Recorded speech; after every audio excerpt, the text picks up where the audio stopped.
môi thật hàng chưa vô anh bạn này mà ổn bé vô chan không chan chả có tính á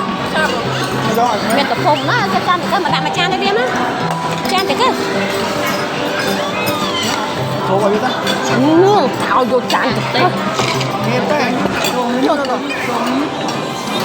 là chu chân đấy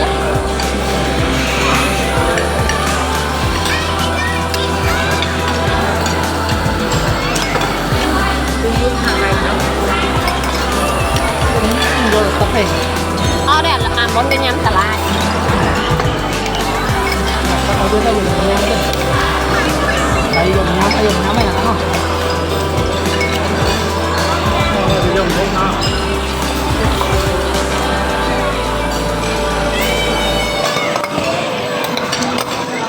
lunch time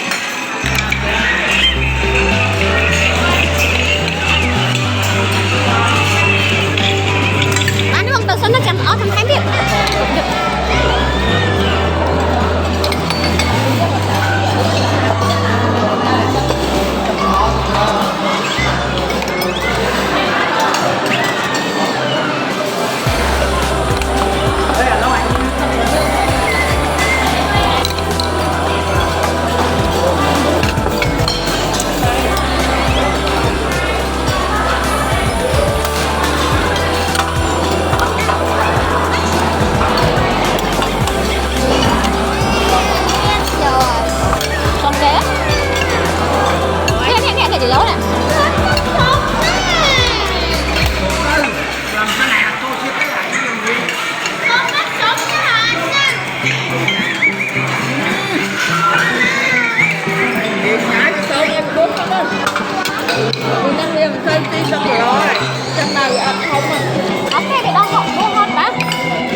bánh trái mồng cò đồ có mồng cò đồ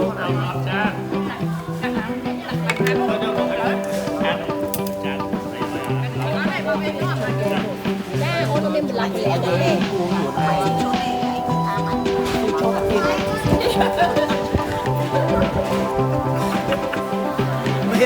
có nhem thuốc không có nhem thuốc đây đấy có nhem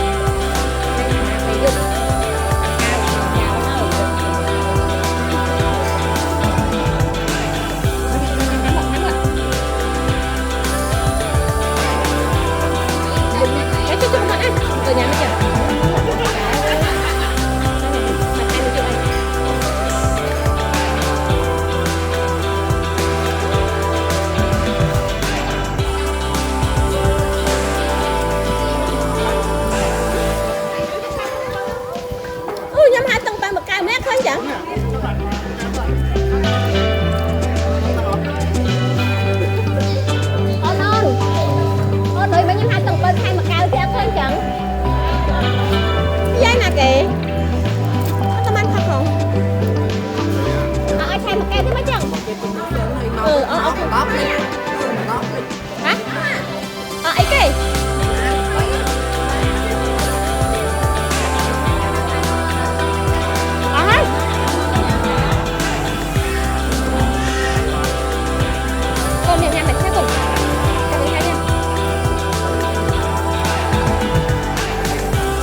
vậy con bán trái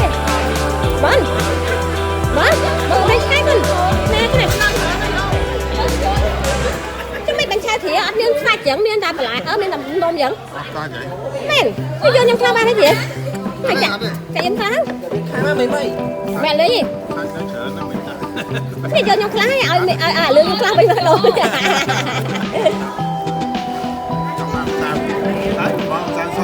cô nhân thì không xài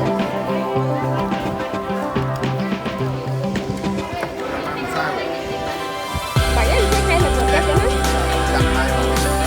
nó nè có nè thì ra đó không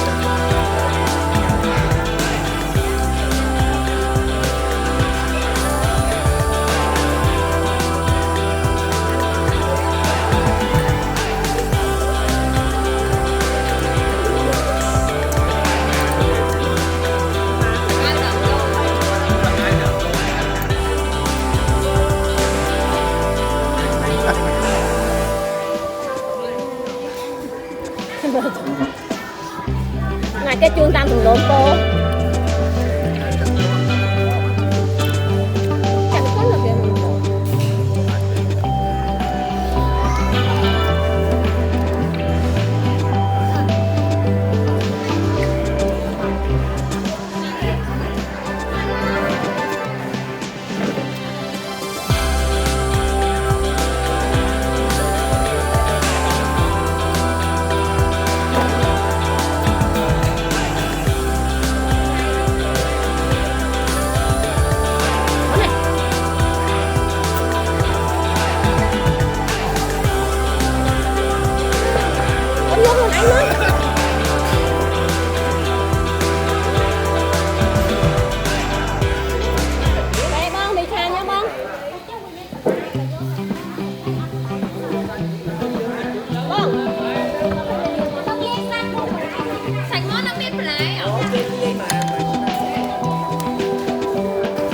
kìa ai cái dưỡng